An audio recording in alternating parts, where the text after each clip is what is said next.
Boa tarde, que a graça e a paz do nosso Senhor e Salvador Jesus Cristo vivo venha guardar nossa mente, nosso coração, nesse tempo que se chama hoje, mais um dia que o Papai preparou para que nós pudéssemos conhecê-lo e prosseguir em conhecê-lo, mais um dia de meditação nas Escrituras, de aprendizado, mais um dia de leitura, de aplicação prática, mais um dia que nós podemos aqui, buscar estar nesse lugar de arrependimento e de pleno conhecimento da verdade, para então alcançar a salvação através da graça do nosso Senhor Jesus Cristo, amém? Hoje nós vamos meditar em 3 livros da Bíblia, meu Deus do céu, vai ser assim, pela graça de Deus, nós vamos meditar na segunda carta de Paulo a Timóteo, na carta também a Tito, a outra carta pastoral, e a menor carta que Paulo escreveu, que é a carta pessoal para Filemon. Então hoje nós vamos meditar nessas 3, amém? Oi, Cacá, seja bem-vinda, minha querida companheira.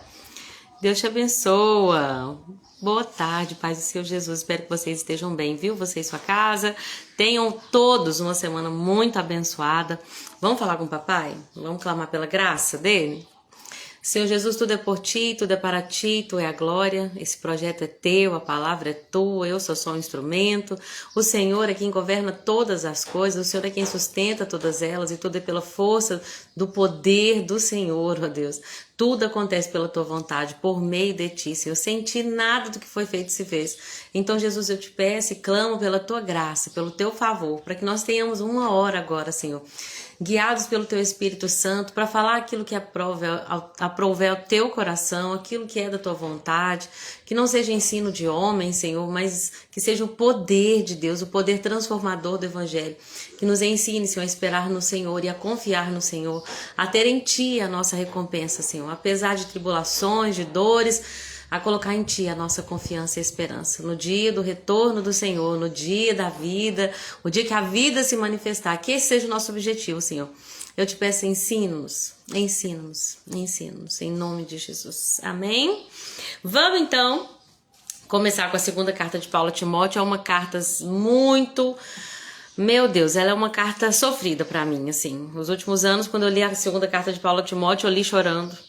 E hoje, de novo, ouvi um vídeo sobre ela, chorei, e hoje, de novo, ao ler, chorei, porque nós vamos ver que por muitas aflições importa que nós entremos no reino de Deus, né? Paulo, ele vai escrever essa segunda carta a Timóteo num tempo de extrema perseguição, ele vai estar passando por muitas privações físicas, emocionais, até mesmo intelectuais, né? Que ele vai pedir para Timóteo trazer os pergaminhos, até mesmo de vestimenta, que ele já é mais velho, já está mais velho, né? Não tem uma capa, um casaco, todos abandonaram ele. Então a gente vai ver que Paulo tá assim, meu Deus. O final da vida dele, que é quando você pensa assim, né? Um apóstolo, o maior apóstolo, o maior apóstolo que alcançou toda a Ásia, que alcançou a Europa, e que talvez hoje em dia a gente esperasse que fosse aquele que é o mais, né, que tem mais seguidores no Instagram ou que tem mais alcance político. Na verdade, esse grande apóstolo, o apóstolo dos gentios, ele estava numa masmorra, ele estava sendo perseguido agora, não pelos judeus como antes, né, na primeira prisão, mas agora por Roma. Nós vamos falar um pouquinho mais sobre isso, sobre a perseguição de Nero. E agora ele está numa masmorra, sozinho, abandonado, no fim da vida, esperando só a morte, que de fato iria acontecer. Quando ele saísse dali, ele seria decapitado. Então, gente, ler esse livro mexe profundamente comigo, porque me faz perguntar o seguinte: qual que é a nossa motivação? Por que nós estamos vivendo? Por que declaramos Cristo? Por que... Em qual motivação desperta no nosso coração o viver o Evangelho? Porque se a gente esperar em Cristo nessa vida, realmente a gente não aguenta, a gente não persevera. Se a nossa esperança for a vinda do Senhor Jesus, então nós vamos chegar até o fim, como Paulo, e combater o bom combate e guardar a carreira. E eu sempre esqueço, gente, combater o bom combate, acabar a carreira e guardar a fé. Então nós precisamos refletir sobre por que nós estamos vivendo o Evangelho. Porque se for para conquistar coisas nessa vida, gente, a gente não vai alcançar a verdadeira vida, né? E quando eu estava meditando sobre isso, eu falei, meu Deus, Paulo investiu na vida, gente, de milhares de pessoas. E no final da vida dele, ele estava sozinho. Cadê aquelas multidões que viram os milagres? Cadê as pessoas que por causa de Paulo, por causa do apostolado dele, alcançaram a vida eterna, né? Eu sei que é por Jesus, mas porque Paulo foi instrumento, né? Onde estavam essas pessoas? Mas aí Deus fala comigo, filha, a nossa motivação não é a recompensa humana, não é o reconhecimento humano. A nossa motivação deve ser alcançar a vida eterna com o Senhor Jesus. Amém? Oi, Carol! Oi, Sossô! Sejam bem-vindas! Sossô voltou! Sossô que andou um pouquinho assim, vendo online, vendo depois, na verdade, né? Sem ser ao vivo. Que bom estar com você aqui, amada. Saudade de você, viu? Espero que vocês estejam bem. Oi, Carol! Que bom estar com você também, viu? Ontem foi bênção. Estou muito animada por esse novo tempo de Deus para nós. Então, gente, a carta de Paulo a Timóteo, deixa eu explicar para vocês um pouquinho historicamente para vocês entenderem, tá bom? Eu estudando sobre isso, eu fiquei assim, encantada, impactada com esse estudo e eu quero compartilhar com vocês. Quando Paulo escreveu muitas das suas cartas, ele estava preso numa prisão que nós chamamos de uma prisão domiciliar. Era uma prisão com certos privilégios. Ele estava em casa, mas ele podia receber seus colaboradores, seus cooperadores, ele podia receber ajuda financeira, tinha algumas regalias, era uma prisão com privilégios. Essa foi a primeira prisão de Paulo em Roma. Nessa prisão, os opositores de Paulo eram os judeus, aqueles que estavam com inveja, porque Paulo está pregando um evangelho de Cristo Jesus, que era escândalo para eles, que vai contra, né, deturpado na mente deles, vai contra a lei deles. Então tudo aquilo, movido por inveja, por corações endurecidos que não reconheceram o Messias, que é o Senhor Jesus, fez com que Paulo vivesse perseguição por parte dos judeus. E por causa dessa perseguição ele foi preso, lembra? Aí os romanos estavam tentando julgar aquilo ali, mas era uma causa de judeus. Só que na segunda carta de Paulo a Timóteo, a situação é diferente. E essa, gente, é a última carta que Paulo escreveu. Então agora, Paulo, ele está num contexto de uma perseguição que não é mais uma perseguição religiosa. No sentido de que é uma diferença de opiniões religiosas. O problema agora é que o Estado se voltou contra os cristãos. Naquela época, quem governava, gente, era Nero. E esse Nero era louco. Ele fez tremendas atrocidades. Vou falar uma para vocês. Ele matou a própria mãe. Ele era louco. Nessa época aqui, 64, 66 depois de Cristo, se eu não estiver enganado. Deixa eu só ler aqui. Muito feliz por estar aqui com vocês. Que bom, Sossô. Boa tarde, querida.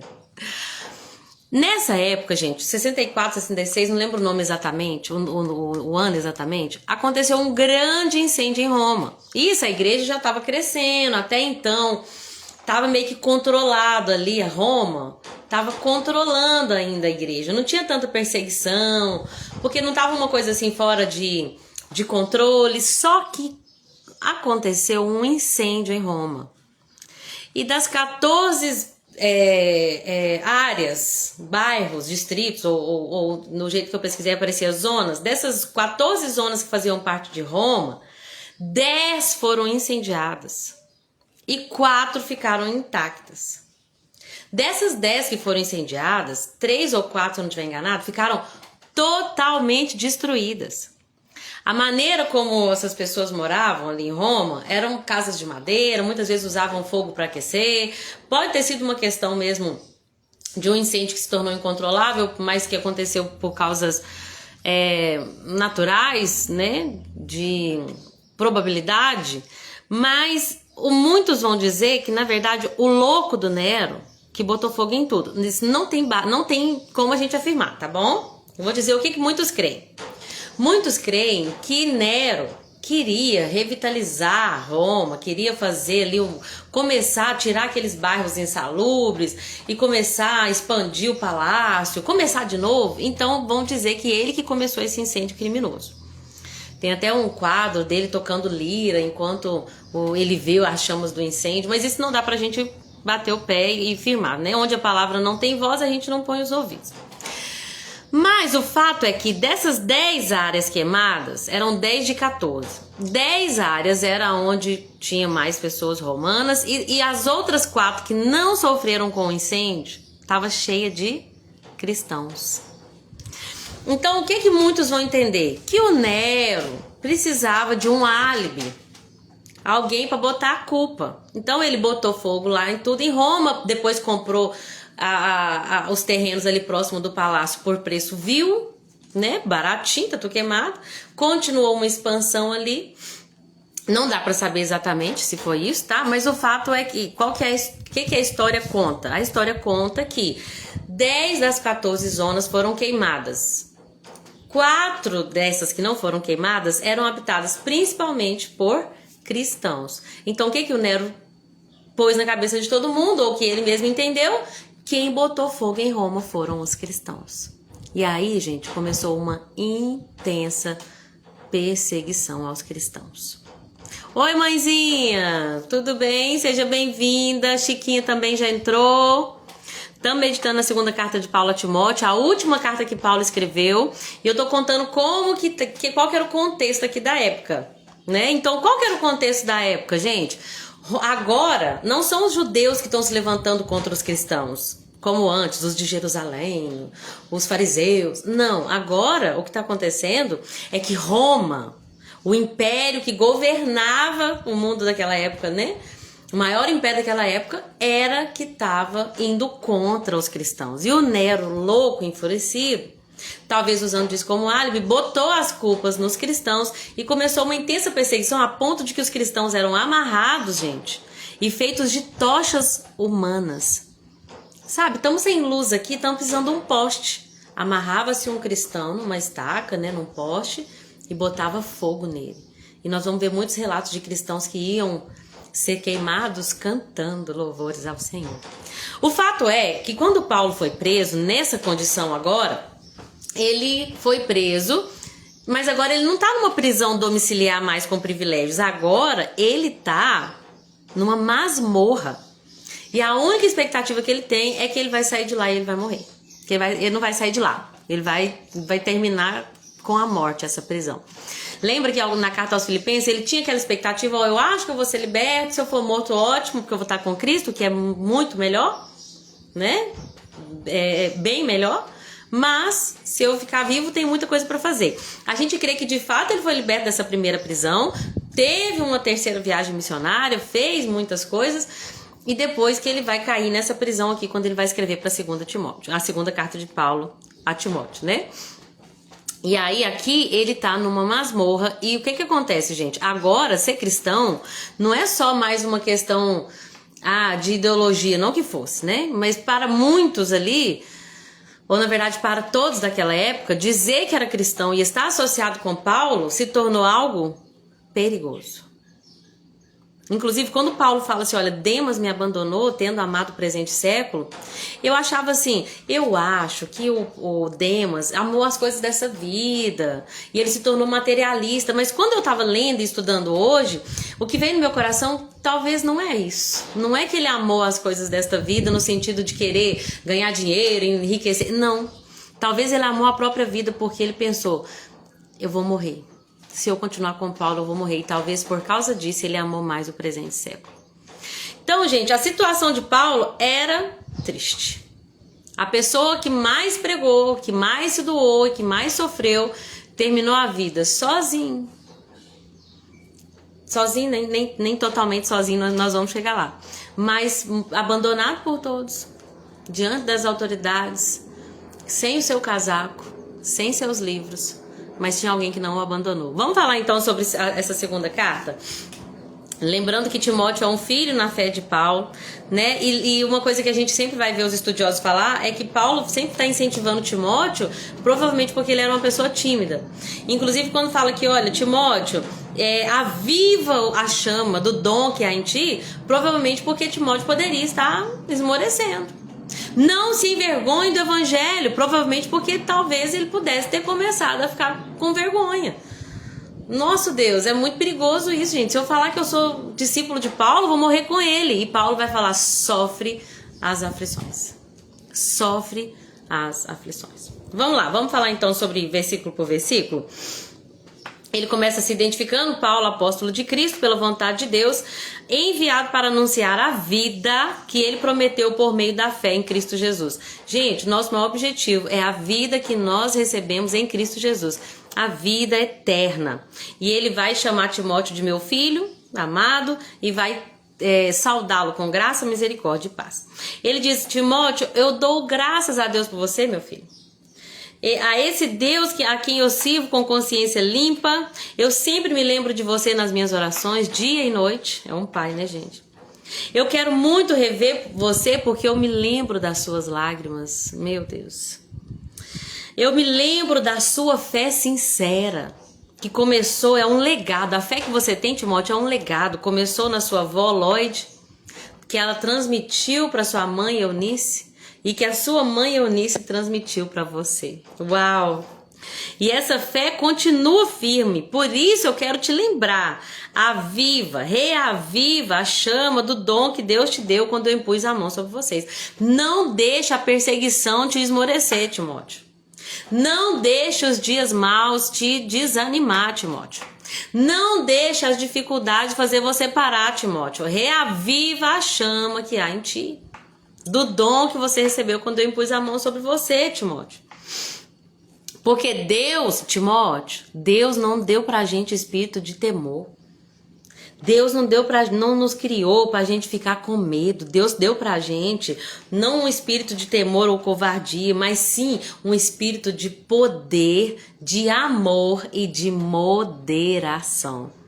É uma pessoa que se move no poder, mas que ama a Deus e as pessoas. E nisso ela encontra um equilíbrio perfeito. Poder, amor e moderação. Medo não. Timóteo, você não tem que ter medo. Ah, mas tá difícil, mas os dias são maus, mas o Nero, a perseguição, o mundo é mau, a apostasia, os líderes corruptos, os falsos mestres, o evangelho que tá se deturpando. Timóteo, Deus não nos deu espírito de medo. Deus nos deu espírito de poder, de amor e de moderação. Ele vai falar das boas novas, ele vai falar, Deus escolheu ele para ser pregador, apóstolo e mestre, e é por isso que ele está sofrendo assim, versículo 12. Mas não me envergonho, porque conheço aquele em quem tenho crido. Eu sei quem eu tenho crido. Eu tô sofrendo por esse evangelho? Sofro. Tô preso, mas eu não me envergonho. Gente, Paulo tá preso como um malfeitor. E o fato dele ter sido preso várias vezes fez com que a fama dele caísse. Muitos vão questionar Paulo. Nossa, ele tá preso de novo, agora ele tá preso como um malfeitor. Será que ele é tudo isso mesmo? E Paulo vai dizer assim, olha, eu posso estar preso aqui como um criminoso, como um malfeitor, mas eu não me envergonho desses sofrimentos, porque eu sei em quem eu tenho crido. E eu sei que ele é poderoso para guardar o meu depósito, aquilo que me foi confiado, a promessa que me foi dada. Até o dia da volta dele, eu vou acessar, mesmo que eu tenha que padecer aflições por causa disso. Ele vai falar assim, olha, guarda a verdade, Timóteo. Guarda essa verdade. Como você sabe, olha o versículo 15. Como você sabe, Timóteo, todos da Ásia me abandonaram, incluindo Fígelo, Hermógenes. Que o Senhor demonstre misericórdia para Onesíforo, porque o Onesíforo não, ele não se envergonhou de eu estar na prisão, veio até Roma, me procurou diligentemente até me encontrar, que ele alcance misericórdia da parte de Deus. E também conta como que esse Onesíforo o ajudou em Éfeso, mas aí ele, capítulo 2, mas aí ele vai falar, mas Timóteo, meu filho, seja forte, fortifica-te na graça que há em Cristo Jesus. Você me ouviu falar dessas verdades, agora ensina para pessoas de confiança que vão ensinar para outras pessoas. Olha o legado. Lloyd, Eunice e Timóteo. Agora, Timóteo, você ouviu de mim e você tem que encarregar pessoas para falar, para que elas falem para outras pessoas. Esse é o evangelho. O evangelho não é sobre idolatrarmos um líder. O verdadeiro líder é aquele que se torna inútil, porque ele ensina e capacita para que aquele ensino seja passado para frente. Eu amo esse versículo, gente. Ele vai dizer assim, sofre as aflições, Timóteo. Sofre as aflições. Sabe, ele não está dizendo assim, ora para Deus tirar as aflições, Timóteo. Ora para Deus te livrar do Nero. Ora para Deus enviar o Nero pro quinto dos infernos. Não. Ele tá falando, Timóteo, você tem aflição? Sofre elas. Sofre as aflições. Muitas das vezes, sabe qual que é o problema da nossa sociedade? A gente quer evitar. A gente quer evitar qualquer tipo de desconforto. O nosso cérebro é assim. Tudo que é novo, tudo que é desconfortável, novas tarefas, novos ciclos, né? Por isso que quando a gente vai estudar, olha, você tem que permanecer até o seu cérebro acostumar. No início não vai ser fácil, mas porque é assim, o nosso cérebro, ele quer reservar energia. Então, aprender algo novo, começar uma nova rotina, um novo hábito, é uma coisa que requer extrema dedicação. Por quê? Porque nós somos assim, pessoas que estão procurando o tempo todo o que é mais fácil. A gente procura o que é menos doloroso, o que dá menos trabalho, onde que é mais perto. Agora a gente não precisa nem levantar. Qual que é a televisão que é mais rápida, que não precisa nem do controle, né? Comando por voz. Eu não quero nem sair de casa mais para ir no supermercado. Agora eu uso o aplicativo. E se possível for que o cara entra dentro da minha casa quando tem que ir lá fora. E nós estamos vivendo cada dia mais isso, procurando uma zona de conforto interminável. Enquanto o nosso coração e a nossa alma tá se sentindo insuportável. Agora Paulo vai falar assim, você não. Tu, porém. Timóteo, todo mundo faz isso. Tu, porém, sofre. Não corre. A gente vê a primeira dificuldade, a gente já pensa, ai meu Deus, vou mudar de igreja. Ai, vou mudar de escola. Ai, vou acabar essa amizade. Ai, não quero mais. Ai, vou mudar de emprego. Sabe o que Paulo tá falando? Tá difícil, Timóteo, mas não dá pra correr, não. Sofre. Sofre. É o que você tem para fazer, meu filho. Sofre as aflições. E sofre como um bom soldado de Cristo. Paulo vai usar 3 metáforas aqui. Ele vai usar a metáfora do soldado, do atleta e do agricultor. E até no Bible Project, eu acho legal que ele vai falar assim, olha, todas essas 3 tarefas, tanto o soldado, quanto o atleta, quanto o agricultor, eles são pessoas que estão correndo atrás de algo que é maior do que eles mesmos. O soldado, ele tá ali numa guerra que é muito maior do que ele mesmo, mas ele tá ali. E o soldado, qual que é a característica que Paulo vai destacar? O soldado, ele não tá preocupado com as coisas da vida dele. Imagina um soldado americano lutando contra o nazismo, né, lá na Alemanha, enquanto ele tá lá, ele no meio do campo ligando pra sei lá, vou falar uma cidade aqui, lá pra Nova York, e falando, filha, faz sua matrícula aí na escola, porque faz sentido? Você tá no meio do campo de batalha, distraído com as coisas.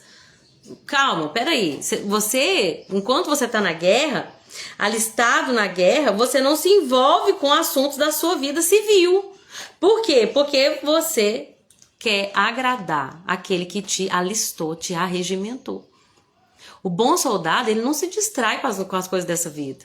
Porque tá num campo de batalha, é uma guerra maior. Eu tô aqui para vencer o problema. O meu senhor, o meu general me alistou. Então Paulo tá dizendo, você como um bom soldado, você deve sofrer. Se tiver que morrer na batalha, se tiver que levar um tiro, mas você vai porque a causa é maior. Não se distraia. Amor, você pega água pra mim? Eu esqueci. Por favor. Depois ele fala do atleta. O atleta não conquista o prêmio se não seguir as regras. Como que o atleta vai chegar lá? Ele vai de acordo com as regras estabelecidas. Né? Então a pessoa lá, eu vou fazer gol, quero tanto fazer gol que eu vou pegar a bola com a mão e vou jogar dentro das redes? Não. Por quê? Porque o futebol tem as regras. Não pode, só o goleiro pode botar a mão na bola. Você quer receber o prêmio? Vai ter que lutar de acordo com as regras. Então, Timóteo, quer chegar lá? Você vai ter que ser um bom soldado que não se distrai.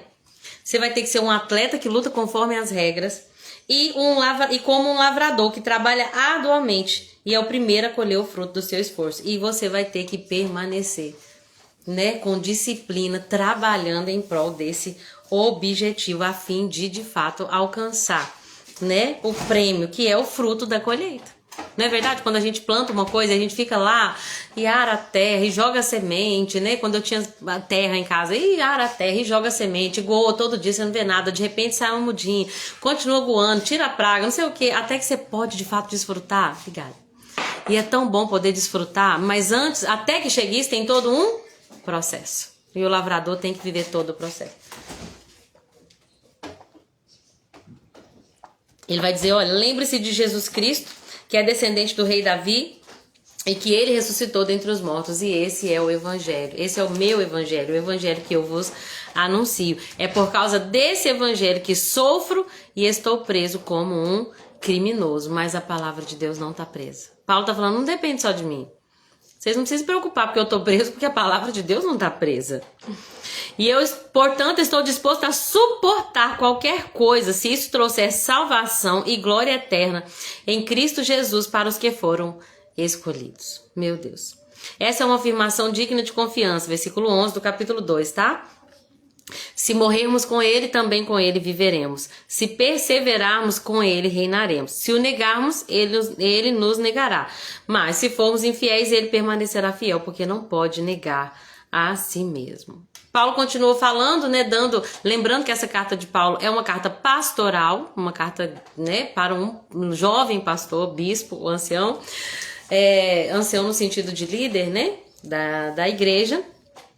Então, Paulo vai dar direções também como liderança, evita discussões tolas, evita essas discussões por causa de palavras, porque do hebraico, porque do não sei o que, essa palavra significa isso, e aqui tá errado, sabe aquelas pessoas que distorcem tudo? Você tem um evangelho que é um senso comum, você pega a Bíblia, o Espírito Santo te revela, mas pega uma pessoa e distorce tudo. Essas discussões não são úteis e podem causar grave prejuízo. Versículo 15 do capítulo 2. Timóteo, esforce-se para receber a aprovação do Deus a quem você serve. Uau! Que a nós venhamos buscar, gente, a aprovação de Deus e não das pessoas. Seja um bom trabalhador, um obreiro aprovado, né? Que não tem do que se envergonhar e que ensina corretamente a palavra da verdade. Evita discussões tolas, profanas. Eu vou pular isso aqui porque hoje nós temos muita coisa. Ele começa a falar sobre os vasos, né? Tem dois tipos de vasos. Tem aqueles que são os mais simples, que são usados para o uso diário, mas tem aqueles que são usados para ocasiões especiais. Portanto, se ele quisesse ser usado para fim honroso, Timóteo, nós devemos nos manter puros. Então ele vai falar para Timóteo, fuja de tudo que estimule as paixões da juventude. Busca a justiça, fidelidade, amor, paz, na companhia daqueles que invocam ao Senhor com o coração puro. Não se envolva em discussões tolas e ignorantes que só servem para gerar briga. Olha esse versículo 24. O servo do Senhor não deve viver brigando, mas ser amável com todos, apto para ensinar, um bom professor, paciente, que instrua com mansidão aqueles que se opõem na esperança de que Deus os leve ao arrependimento. Capítulo 3 vai falar sobre os últimos dias, né? E parece que é tão atual, parece que acabou de ser escrito. Olha só, vamos ler. Saiba, meu filho Timóteo, saiba que nos últimos dias haverá tempos difíceis, porque as pessoas só amarão a si mesmas e ao dinheiro. Meu Deus. Serão arrogantes e orgulhosas. Zombarão de Deus, desobedecerão aos seus pais, serão ingratas e profanas. Não terão afeição, não perdoarão, caluniarão outros e não terão autocontrole. Serão cruéis e odiarão o que é bom, trairão os amigos, serão imprudentes, cheias de si e amarão mais os prazeres do que a Deus. Parece que foi escrito hoje? Não parece? Fique longe, gente, assim. Olha o que vai falar assim, olha. Elas têm aparência de piedade. Olha nessa versão da NVT. São religiosas apenas na aparência. Gente, o que nós estamos falando aqui é de pessoas que se dizem cristãs, tá? Não é nem o do mundo. Tem uma aparência de piedade, mas rejeitam o poder que traz a verdadeira devoção. Fique longe, gente, assim. Meu Deus. ele comenta um pouquinho sobre Janes e Jambre, que são aqueles mágicos, né, que se opuseram a Moisés. Lembra que quando eles começam a fazer a mesma coisa que Deus faz, parece que de fato, né, os deuses do Egito estão equiparados ao Deus verdadeiro, mas como o próprio Paulo vai falar aqui, olha, uma hora todo mundo vai ver que são insensatos. A magia deles não vai chegar nem aos pés daquilo que Deus iria fazer com o povo de Israel ali no Egito. Já tô animado para ler o Antigo Testamento de novo, vocês também? Daqui 15 dias, gente, começamos de novo a leitura bíblica, 16, né? Que hoje é dia 15, vai até o 31. Daqui 2 semanas a gente termina a leitura da Bíblia, gente. Parabéns, vocês que ficaram até o final. Parabéns, glória a Deus. Essa é a graça de Deus em nós. Não poderíamos fazer uma coisa tão espiritual se o Espírito Santo não nos desse graça para isso. Chegando ao final do Novo Testamento, e eu já tô assim, morrendo de vontade de ler Moisés de novo. Eu faço isso todo ano, gente. Quando chega no final, eu falo, não vejo a hora de ler de novo a história de Abraão, a história de José, ler de novo Moisés, Davi. É muito bom quando ler a Bíblia faz parte da nossa rotina anual, da nossa vida diária, né? E aí Paulo vai fazer um apelo a Timóteo, né? Ele vai dizer, você sabe muito bem do que eu ensino, qual é a minha vida, qual é o meu propósito, você conhece a minha fé, minha paciência, meu amor, minha perseverança, sabe quanto sofrimento que eu passei, quanta perseguição em Antioquia, Icônio, Listra, o Senhor, porém, me livrou de tudo isso. Parabéns, Soraya, muito feliz, viu? Por esse novo tempo de Deus na sua vida, por esse iluminar dos seus olhos, né, com a palavra de Deus, por meio do Espírito. Gente, como é bom. Esse é o verdadeiro cristianismo, né? É um cristianismo onde a palavra de Deus encontra um lugar, não apenas de pessoas que leem, mas que amam a palavra de Deus e que procuram praticá-la, né? Glória a Deus por isso.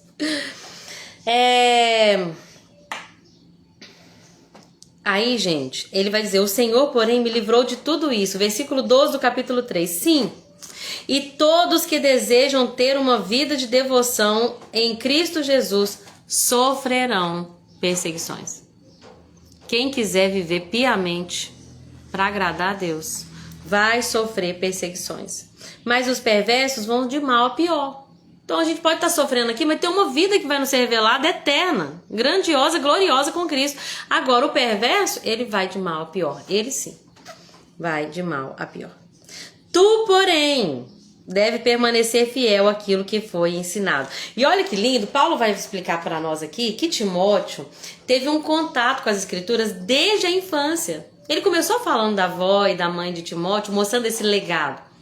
Mas aqui a gente vai ver como que é profundo, porque as escrituras, elas pavimentaram um caminho ali para o coração de Timóteo encontrar Cristo e então haver uma transformação em Cristo. Porque, gente, uma coisa que é fato, eu vou ensinar a Bíblia para minha filha, eu vou ensinar a Bíblia para o meu filho, sempre que eu, né, andando pelo caminho, ao deitar ou levantar. Mas eles, pela minha fé, eles não vão acessar o céu. Porque o que aconteceu com Timóteo não é que ele se tornou alguém por causa da fé da avó. Não é que ele chegou no céu por causa da fé da mãe. As Sagradas Escrituras pavimentaram o caminho, ajudaram ele, ensinaram ele o caminho, mas ele teve que ter um encontro pessoal com Jesus. Que é quando ele, através da explicação de Paulo, ele vai reconhecer o Jesus das Escrituras, vai se render pessoalmente àquele Jesus e aos interesses de Jesus e vai viver então uma vida de devoção a ele. E é isso que vai conferi-lo o caráter de filho de Deus. Porque Deus não tem netos nem bisnetos, né? Todos nós temos que nos tornar filhos de Deus. Uma vez que em Cristo Jesus a nossa fé nos torna filhos. Amém? Olha o que ele diz. Desde a infância lhe foram ensinadas as Sagradas Escrituras que lhe deram sabedoria para receber a salvação que vem pela fé em Cristo Jesus. Daí, olha que lindo, esse versículo é um dos mais conhecidos da Bíblia, né, que mostram o poder da palavra de Deus. E que, inclusive, gente, ontem eu deixei passar batido, mas ontem foi o dia da Bíblia. Quando meu marido me falou, eu falei, nós tínhamos que ter feito, gente, uma festa. Eu amo festa, Deus ama festa. Nós tínhamos que ter falado sobre a importância da palavra de Deus, começar a chamar as pessoas para ler a Bíblia ano que vem. Inclusive, eu vou até escrever aqui que eu não posso esquecer essa semana, gente, começar a chamar as pessoas para ano que vem entrar no plano de leitura da Bíblia e se posicionarem, porque a Bíblia muda a vida delas, né? Então, por amor a elas e ao Senhor, a gente tem que incentivar. Ontem foi o dia da Bíblia e olha o que está escrito aqui nesse versículo 16. Toda a escritura é inspirada por Deus. Toda a escritura é inspirada por Deus. E ela é útil para nos ensinar o que é verdadeiro. Nessa versão tá um pouquinho diferente, eu vou nela toda, mas aí na versão de vocês provavelmente tá para capacitar, para advertir, eu não lembro de qual. Mas para ensinar o que é verdadeiro, nos fazer perceber o que não está em ordem em nossa vida, nos corrigir quando erramos e nos ensinar a fazer o que é certo. Deus usa a escritura para preparar e capacitar seu povo para toda boa obra. Gente, sem escritura não tem cristianismo. E aqui a Bíblia está dizendo, e através de Paulo, que toda a escritura é inspirada. Sabe o que é inspirar? É como se uma pessoa... Eu vou escrever algo agora, tá? Uma pessoa fez assim, ó. Deus entrou dentro dela, sabe? Inspirar é isso. Quando a pessoa foi escrever, Deus expirou. E o escritor, inspirado por Deus, se deixou ser usado como instrumento para contar pra gente aquilo que é apto para ensinar, né? Útil para o ensino. Então, gente, algumas pessoas vão dizer, quando eu comecei pós-graduação, eles falavam essa palhaçada. Ah, não é que a Bíblia é a palavra de Deus, a Bíblia contém a palavra de Deus, mas não é que toda ela é a palavra de Deus. Mentira do capeta, tá? O que a gente tá lendo aqui, o que a gente crê, é que toda a Bíblia é inspirada por Deus. E aquilo que Deus permitiu que chegasse até nós, esses 66 livros, eles são de fato inspirados. Eles são inerrantes. Não tem erro neles, nesses livros. E eles são a palavra de Deus. E essa palavra, ela é útil para ensinar. Ela nos mostra o que está errado. Ela nos ensina a fazer o que é certo. E ela nos corrige. E como corrige? Meu Deus do céu, e como corrige? Ela também nos capacita a viver a obra que Deus tem para nós. Capítulo 4, para a gente poder terminar o primeiro livro. Paulo vai dizer então, olha... Um dia Jesus Cristo vai vir, vai julgar os vivos e os mortos, vai estabelecer o reino dele. Então, Timóteo, pregue a palavra. Pregue a tempo e a fora de tempo. Se tiver oportunidade, prega. Não tiver, prega também. Se tiver alguém vendo na internet, prega. Se ninguém estiver vendo, você prega. Fiquei com vontade de postar um versículo, mas ninguém vê, não tem problema, prega. Fiquei com vontade de postar um vídeo falando de um texto aqui que Deus colocou no meu coração, mas ninguém... Vou mandar um versículo no grupo, ninguém fala nada. Prega. A gente não vê, gente, mas Deus faz. Tem uma coisa que Deus tem me ensinado nos últimos tempos, é não coloque expectativa em pessoas, em números, só prega. Eu me lembro de um dia que eu postei um áudio lá no... ano passado, como eu não tinha as lives, eu postava muito áudio no grupo de leitura, e às vezes ninguém respondia, gente, tá tudo bem. Mas uma vez alguém que não tinha respondido na hora me contou depois o testemunho, falou assim, olha, você falou aquilo e depois você falou aquilo, nunca mais eu fiz isso. Eu falei, tá vendo, minha filha? Prega. A tempo e a fora de tempo, prega, porque a gente não vê, a palavra ela é uma arma afiada. Quando Deus encontrou oportunidade, entra no coração da pessoa e transforma. Nós temos que pregar. Ah, mas ninguém vai escutar, mas vão zombar, mas vão achar que eu sou sei lá o quê, vão achar que eu sou, como as pessoas falam, religioso ou fanático, mas prega. Prega a palavra, porque Jesus está voltando. Corrija, repreenda, encoraja, com paciência, com bom ensino, porque vai vir um tempo onde as pessoas já não escutarão mais a sã doutrina, as pessoas não vão querer mais ouvir. Elas vão seguir os próprios desejos, vão procurar mestres que digam apenas o que agrada ao ouvido delas, coaches. Vão rejeitar a verdade, vão correr atrás de mitos. Tu, porém, seja sóbrio. Timóteo, não tenha medo de sofrer, Timóteo. Ah, Timóteo, trabalhe para anunciar boas obras, realiza o ministério que te foi confiado, meu filho. Quanto a mim, a minha vida já foi derramada como oferta. Oblação, se eu não estiver enganada em outras versões. Minha vida já foi. Eu já sei que eu já tô indo já. Chegou. O final chegou. O tempo da minha morte se aproxima, Timóteo. Lutei o bom combate, terminei a corrida e permaneci fiel. Combati o bom combate, acabei a carreira e guardei a fé. Agora me espera. O que me espera? Me espera o prêmio, a coroa da justiça, que o Senhor, o justo juiz, me dará no dia da sua volta. E não só para mim, mas para todos que amam a sua vinda. Paulo está dizendo, eu vou encontrar agora, vou receber agora que eu vou morrer, Timóteo, uma grande coroa, uma recompensa, um galardão, mas não é só eu que vou ganhar, não. Todos que amam a vinda de Jesus. Vocês estão entendendo que é muito fácil amar Jesus quando você só tem expectativa de que ele te dê tudo que você pede na terra? Nós estamos falando de um homem que não tinha nada na terra, idoso, com frio, preso, talvez com fome, com vontade de ter uma companhia. Aqui até então só Lucas estava com ele. Não tinha reconhecimento humano nenhum. Sabe, uma pessoa que pregou para milhares e milhares de outras pessoas. Não tinha ninguém com ele aqui para sustentá-lo, para ajudá-lo financeiramente, fisicamente, espiritualmente, a não ser Lucas, o médico amado. Então, gente, por que Paulo não perdeu a fé? Porque a confiança dele não estava naquilo que esse Jesus eu entregaria nesta vida, mas na coroa que ele receberia no dia do fim, ou do começo. E isso não é só para ele, é para todos nós que aguardam com grande expectativa a vinda do Messias. Amém? Palavras finais de Paulo. Por favor, venha assim que puder. Agora que eu devo chorar. Oh, Jesus. Por favor, Timóteo, vem, meu filho. Assim que puder. Demas me abandonou, pois ama as coisas desta vida e foi para Tessalônica. Crescente foi embora para Galácia.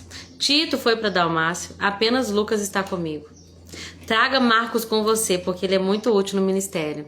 Marcos é linda a história dele, né? Lembra que Paulo brigou com Barnabé por causa de Marcos, que não queria Marcos junto.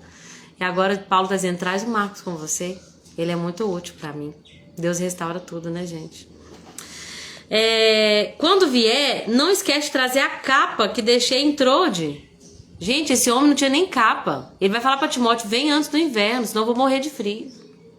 Não tinha roupa para vestir. Vocês sabem o que é isso? Traga meus livros também, especialmente os meus pergaminhos. Hernando Dias Lopes vai falar que ele tinha aqui uma privação intelectual. Ele falou, uma pessoa que não continua aprendendo não pode continuar ensinando. Né? Paulo, com tanta sabedoria, está com saudade dos livros dele. Ele quer estudar, gente.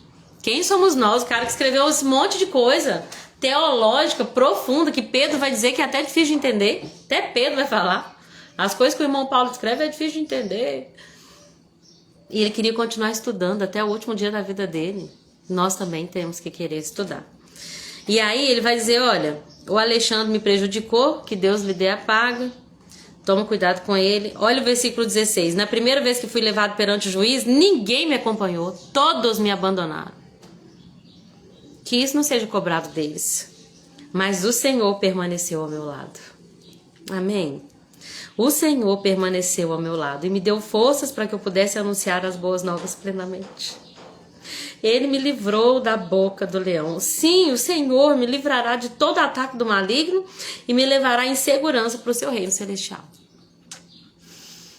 Eu acho que o que a gente deve levar da carta de Paulo a Timóteo é: todo mundo pode te abandonar, mas o Senhor nunca vai nos abandonar. E isso deveria ser suficiente para nós, porque a gente se entristece por muito pouco. Né? Paulo está dizendo, olha, todos me abandonaram, mas o Senhor permaneceu ao meu lado. Amém? Ah, Jesus. Ele vai falar de Onesíforo de novo. E agora eu tenho que passar para a próxima carta, então. Vamos para a carta de Paulo a Tito? Essa carta de Paulo a Tito é também uma carta pastoral, tá bom? E ela vai trazer para Tito instruções. Tito era um fiel colaborador de Paulo, a gente vai ler ele falar sobre isso, falar sobre Tito em Gálatas 2, Gálatas 2, versículo 1 a 3, 2 Coríntios 8, 23, Paulo também vai citar Tito como um colaborador fiel, que ficou com ele até o final. O Tito não era judeu, era grego, né? E ele vai ser enviado para a ilha de Creta. lá na ilha de Creta, ele iria lidar com algumas coisas que estavam acontecendo, eu vou falar mais sobre isso. Mas é interessante que essa ilha tinha uma rede de igrejas domésticas, né? Que era um lugar bem estratégico para onde que era ali, para a maneira como o porto, né, das ilhas poderia ajudar ali para a igreja daquela época. Então Paulo vai falar, olha, vamos restabelecer a ordem lá, e ele vai enviar Tito. Ele vai falar assim, olha, põe a ordem no que ainda falta e levante presbíteros. Então, como vai falar sobre como deveria ser, né? Colocar isso em ordem, o trabalho para levantar líderes, a gente vai ver que é uma carta pastoral. Vamos entender quem eram os cretenses? A cidade de Creta, né, ou a ilha de Creta, perdão, ela era conhecida por pessoas extremamente imorais, pessoas desonestas, pessoas mentirosas, que inclusive Paulo vai citar um filósofo, que é Epimênides, que vai falar assim, olha, todos os cretenses são comilões, preguiçosos, mentirosos, bestas cruéis, animais cruéis. Então, esse sábio, que ele é citado até por Platão, se eu não estiver enganado, que eu pesquisei antes de vir para cá, ele vai falar, os cretenses, eles não prestam, eles são cretinos. Inclusive, tem uma palavra que chama critizo, do grego, que significa mentiroso, que se referia aos cretenses mesmo. Então, inclusive, gente, aí vou abrir um parênteses, aí eu fui pesquisar. Cretino vem de qual origem? E aí a palavra cretino vem da origem cristão, que antes, quando as pessoas eram chamadas de cristãs, a ideia pode ser que era uma ideia de um trocadilho ali, sabe? Mas enfim, o fato é que tinha essa palavra cretizo, que significa mentiroso, que era uma associação aos cretenses, porque era um povo imoral. Eles tinham seu panteão de deuses gregos, mas eles gostavam muito dos Zeus, principalmente, né? Eles contavam histórias que Zeus nasceu lá na ilha de Creta. E eles gostavam de contar histórias de como que Zeus enganava as mulheres, deitava-se com elas e mentia para conseguir aquilo que ele queria. Então Paulo vai falar, né, logo no início da carta, Tito, eu que sou apóstolo para fortalecer a fé daqueles que Deus escolheu, que vim para falar a verdade. E essa verdade que dá esperança de um Deus que não mente, né? Porque a visão que eles tinham de Deus é de um Deus dissimulado. Zeus. E o que acontece? Quando os cristãos se converteram, muitos associaram a cultura da mitologia grega com o cristianismo. Então meio que associou ali Jesus com esse Deus pagão. E aí Paulo vai falar, ô Tito, vai lá resolver isso pra nós, meu filho. A Alana tá me mandando um oi. Oi, Alana, beijo. Você tá de férias já? Tá com a mamãe aí em casa? Deus te abençoe, viu, querida? Então, naquela época tava tendo essas misturas. Então Paulo falou, vamos reorganizar, vamos colocar em ordem, vamos falar do que é o Deus verdadeiro, o que é o evangelho verdadeiro e qual que é a postura que o cristão, que o cidadão do céu deve exercer. Ele não pode continuar como os cretenses são, ele tem que ser diferente, né? Então Paulo começa falando dessa verdade, de um Deus que não mente, chama Tito de filho na fé e sauda ele com a graça e com a paz. Ele vai falar, olha, completa o trabalho na ilha de Creta, nomeia presbíteros, né, ou anciãos, os líderes, e ele vai explicar o que o líder tem que ter, muito parecido com a primeira carta de Paulo a Timóteo. Olha, ele deve ser irrepreensível, marido de uma só mulher, os filhos têm que partilhar sua fé. Olha isso, gente. Os filhos têm que ter a fé do pai. Por quê? Porque se os filhos têm a fé do pai, é porque o pai foi deixou um bom legado espiritual. Gente, isso é pesado para os dias de hoje. Se a gente olhar isso verdadeiramente, será que os líderes que estão sendo levantados, será que a família está indo com eles? Porque se o líder não consegue ser líder dentro da sua própria casa, ele vai ser da igreja? A gente tem que meditar nisso aqui. Não pode ter, os seus filhos devem partilhar da sua fé e não podem ter fama de devassos e rebeldes. O bispo administra a casa de Deus, portanto deve ter uma vida irrepreensível, não pode ser arrogante, briguento, não pode beber vinho em excesso, violento, buscar lucro desonesto. Deve ser hospitaleiro, amar o bem, viver uma vida de temperança, devoção, disciplina. Deve encorajar os outros. Olha só, tem que estar plenamente convicto da mensagem que foi ensinada, para que possa encorajar os outros, para ensinar e para poder se opor aos que estão errados, né? E aí ele vai falar de pessoas que insistem na necessidade da circuncisão, aqueles judaizantes. Se vocês quiserem ir para o céu, ser cristãos verdadeiros, vocês têm que seguir o judaísmo do Jesus judeu, do Messias judeu, senão vocês não vão para o céu. A ideia é essa. Vamos circuncidar, vamos comer só aquilo que pode. E Paulo está dizendo, não, gente, não escuta esses falsos mestres. Os cretenses, lembram, são mentirosos, animais cruéis, comilões e preguiçosos. Repreenda-os severamente a fim de fortalecê-los. É preciso que deixem de dar ouvido aos mitos. Versículo 15 é muito importante. Deus sempre fala muito com esse versículo comigo. Fala assim, olha, para os que são puros tudo é puro, mas para os corruptos e descrentes nada é puro, porque tem uma mente e uma consciência corrompida. A pessoa que é pura, gente, muitas vezes ela não vai ver a maldade, mas quando a pessoa está vendo maldade, mas você pode saber, porque nada é puro pro impuro, né? Para a pessoa que é puro, tudo é puro, mas para aqueles que têm um coração corrompido, você vai ver que a mente dele já está corrompida também. Então, né, a consciência dele também está corrompida. Essas pessoas afirmam que conhecem a Deus, mas negam pelo seu modo de viver. Fala uma coisa com a palavra, sua boca, mas seu comportamento não demonstra isso. Ele vai falar, né, sobre o próprio Tito, que as suas palavras reflitam o ensino verdadeiro, que os homens mais velhos sejam assim, que eles tenham autocontrole. Provavelmente pode ter acontecido aqui que os mais velhos estavam exagerados no vinho, bebiam demais. Então, os mais velhos têm que ter autocontrole, têm que viver uma vida de respeito, de sabedoria, ter uma fé sólida, ser cheio de amor e paciência. E nós, as mulheres mais velhas, eu digo nós porque assim, né, sou uma pessoa muito madura. Eu vou fazer 33 anos, mas eu sou uma pessoa muito Ai, gente, brincadeira. Mas vamos entender o que Deus espera de nós, porque às vezes, gente, tem pessoas que têm 50 anos e é uma mulher imatura, não é verdade? Então, quando eu leio isso aqui, eu meio que tomo pra mim, porque tem mulheres mais jovens que eu também, né? Então, isso aqui é muito importante pra nós, principalmente que são 5 mulheres online aqui. O que Deus espera de nós, tá? Tá em Tito, capítulo 2. As mulheres mais velhas devem viver de modo digno. Elas não devem ser caluniadoras. Sabe o que é caluniar? Falar mal do outro. É chamar um e falar, mas a pessoa não sei o quê. É chamar outro e falar, mas aquela pessoa não sei o quê. Não sejam caluniadoras. Não bebam vinho em excesso. Antes, devem ensinar o que é bom. Sejam temperadas, moderadas. Lorena, mas eu não bebo vinho. Mas tem algum excesso na sua vida? Que você procura tanta alegria naquele excesso que está sendo deturpado? Que está faltando temperança? As mulheres mais velhas devem instruir as mais jovens a amar o marido e os filhos.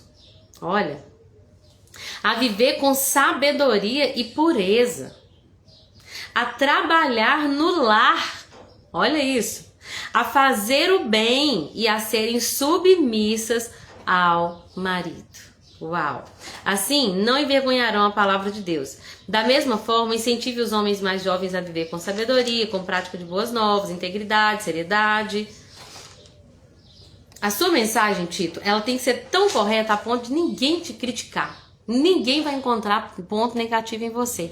Vão ficar envergonhados por não ter nada de mal para falar ao seu respeito. Esse é o seu objetivo.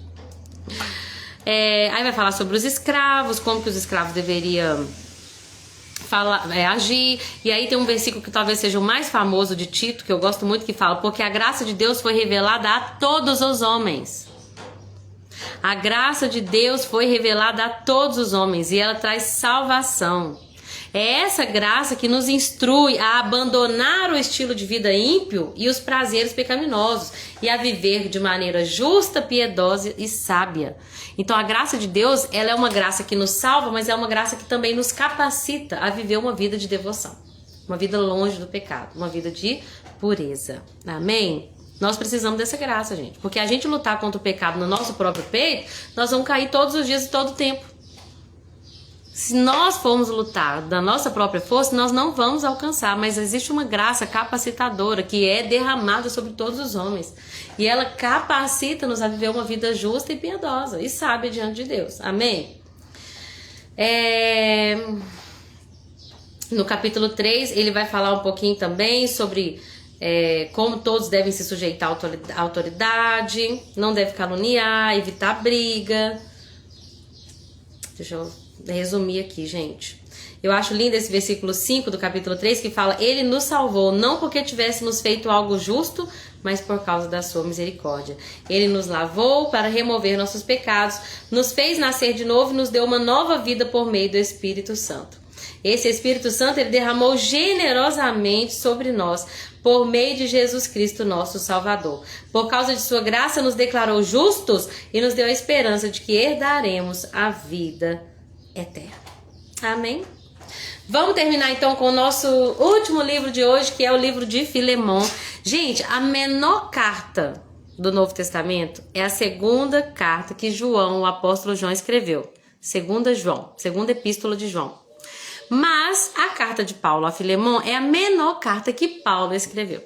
Então, Paulo vai escrever uma carta diferente das cartas pastorais, Timóteo 1, Timóteo 2 e Tito.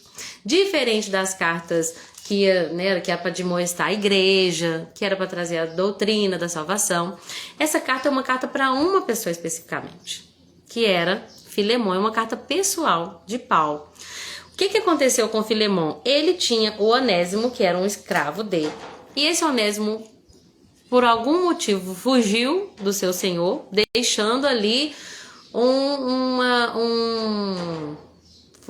prejuízo. Não sei dizer se ele roubou ou se ele fez alguma coisa que prejudicou muito o dono dele, perdendo... Enfim, não sei. Provavelmente ele roubou e fugiu. Quando ele roubou e fugiu... Nisso que ele estava fugido, ele encontra Paulo na cadeia, em Roma. E Paulo, que não perde tempo, vai pregar, Cristo Jesus, nosso Senhor. E o que aconteceu? Quando o Onésimo chegou a ouvir a mensagem de Cristo, ele se converte. E ele vai se tornar um irmão. E Paulo vai dizer que ele vai se tornar muito útil.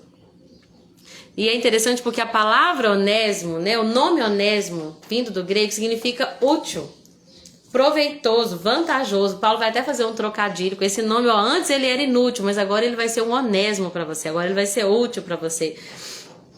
Então, mas Paulo poderia dizer assim: Onésimo, fica comigo agora. Vamos trabalhar juntos. Só que sabe o que eu entendo muito na Bíblia? Deus é um Deus de reconciliação. Deus não é um Deus que bota pano quente nas coisas. Ele é um Deus que resolve as coisas. Muitas vezes a gente vai ter que voltar. Sabe quando José tá bem no Egito? Eu tô bem, eu tenho minha família. Não, seus irmãos vão vir. Você tem que resolver as coisas do teu passado. Sabe quando Agar tá no deserto e aí ela vê o anjo, Deus que me vê, mas você vai voltar pra Sara. Você tem que se reconciliar com a tua senhora. Mas ela me desprezou, tá? Mas Deus é um Deus, gente, ele não deixa pontas soltas. Deus é um Deus que faz a gente voltar no passado e resolver aquilo que é necessário ser resolvido. Para viver o novo de Deus, muitas vezes a gente vai ter que voltar, Então, Paulo, ele vai mandar essa carta para Filemon, por quê? Porque naquela época os escravos não tinham muito direito.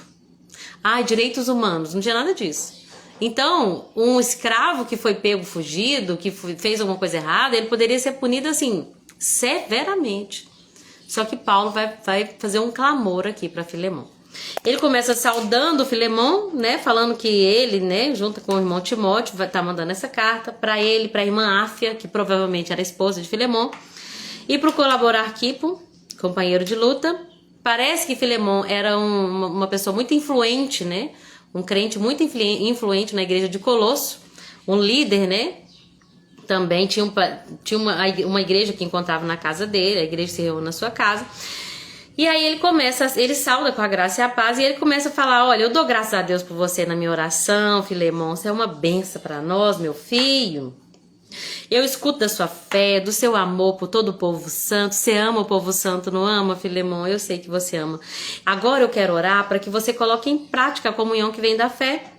À medida que você entender e experimentar as coisas boas que nós temos em Cristo Jesus. Então, o seu amor tem me dado muita alegria e muito conforto, porque a sua bondade tem revigorado o coração do povo santo. Olha só, você é tão bom, Filemon, que você tem encorajado a igreja dos Colossenses. Que bênção. Agora eu queria te pedir uma coisa, tá, meu querido? Eu acho que eu poderia até exigir, mas eu não vou exigir, embora isso seja o certo. Eu prefiro pedir com base no amor. Eu vou te pedir isso, tá? Eu não vou exigir, eu vou te pedir, embora eu poderia exigir. Eu já sou velho, sou prisioneiro de Cristo Jesus, e agora eu te peço, demonstra bondade com o Onésimo. Tô mandando ele aí com Timóteo. Eu me tornei pai na fé dele. Ele foi muito útil para mim, aqui, para nós dois. Ele não era de muita utilidade no passado, mas agora ele é muito útil para nós dois. Eu tô enviando ele para você de volta. Com ele vai o meu próprio coração. Gostaria muito de mantê-lo aqui comigo enquanto eu estou preso, por anunciar as boas novas. Lembra que eu tô preso por causa do evangelho, tá? Ele me ajudaria muito se ele estivesse aqui, mas eu não quis fazer isso sem o seu consentimento, tá vendo? Ah não, deixa o passado para trás, o que novo é novo, agora o Onésimo é uma nova pessoa. Não, o Onésimo tem uma questão para resolver do passado. Ele tem um senhor que ele saiu de lá fugido, roubando como um ladrão. Então, nós temos que resolver isso aí, senão não dá. Se não resolver o passado, gente, não dá para mover para a próxima fase. Ao que parece... Não, peraí. Meu desejo era que você ajudasse de boa vontade, não por obrigação. Ao que parece, você perdeu o Onésimo por um tempo para ganhá-lo de volta para sempre. Ele já não é mais escravo para você, tá? Tá voltando, mas eu quero que você trate como um irmão. Um amado irmão, especialmente para mim. Como pessoa e como irmão do Senhor. Como irmão do Senhor. Portanto, se você me considera companheiro na fé, receba-o por mim, como você receberia a mim. Se ele te prejudicou de alguma forma, cobra de mim. Eu escrevo isso do meu próprio punho. Aí Paulo pega a caneta e escreve: eu pagarei. E não vou nem mencionar que você me deve a sua própria vida. Sim, meu irmão, me faça essa gentileza. Reanime meu coração. Eu sei que você vai fazer isso que eu te peço e até mais. Prepara um quarto para mim, porque se Deus quiser e as orações forem respondidas, eu vou visitar vocês em breve. Amém! Hoje nós terminamos então a carta de Paulo, as epístolas de Paulo. A última aqui da sequência é Filemon. Agora nós vamos estudar Hebreus, que não sabemos quem é o autor. Amanhã e depois, terça e quarta, falar sobre Hebreus. E depois na quinta-feira a gente vai meditar sobre Tiago. E aí, na sexta-feira, 1 Pedro. Amém? Se Jesus permitir, gente. Espero que tenha sido edificante para vocês. Eu termino dizendo: sofre as aflições. Não coloque expectativa nas pessoas, não. Ah, mas eu ajudei tanto aquela pessoa. Ah, mas eu instruí. Ah, mas eu ensinei. Ah, mas... Sofre as aflições, não espera a recompensa das coisas dessa vida, porque o Senhor ficará sempre ao nosso lado e a graça dele nos basta. E eu tô falando aqui, eu não quero ser hipócrita, mas eu não digo que já alcancei. Eu quero ter esse sentimento em mim também, de que a graça do Senhor realmente nos baste. Obrigada a todos que ficaram até o final. Passei um pouquinho de novo, Obrigada, Cacá. Deus abençoa. Que a Lana já tá de férias, tava dando oi. Que benção, que bom que você já tá descansando. Obrigada, Chiquinha. Deus te abençoe também. A Tia Má tá por aqui também. Beijo, Tia Má. Daqui a pouco nós vamos estar juntas, Se Deus quiser. Carol também até o final. Sossô, querida. Obrigada pela companhia de vocês, viu? Que Deus as abençoe grandemente. Que vocês vivam, o Evangelho de forma genuína e possam usufruir dessa coroa, que está reservada para nós e para todos que amam a vinda do Messias. Beijo com Deus e até amanhã. Ah, que bom, Sossô. Fico muito feliz, viu? Muito, muito feliz mesmo de poder fazer parte de tudo isso. Que Deus abençoe. Tchau, tchau.